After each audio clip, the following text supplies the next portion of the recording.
Idioms about person. Wallflower. A shy girl who has no one to talk or dance with at a party. Moaning Minnie. A person who complains a lot about insignificant things. Cold fish. Someone who has very little emotions, who is regarded as hard-hearted. Bright spark. Very clever person. Bunny boiler. A girl who behaves improperly after a relationship breakup. Party animal.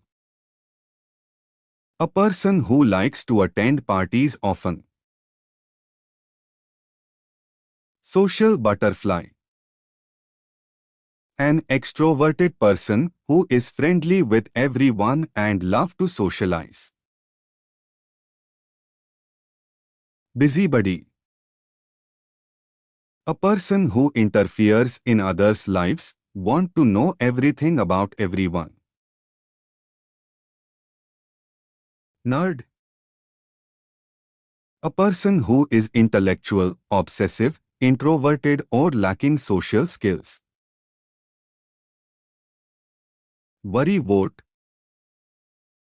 A person who often worries, especially about the things that are not important. Daydreamer. A person who often thinks about doing something else instead of paying attention to the present. Chatterbox. A person who talks a lot. Couch potato. A lazy person who spends a lot of time sitting and watching TV. Night owl. A person who tends to stay up until late at night. Early bird. A person who gets up early in the morning or arrives early.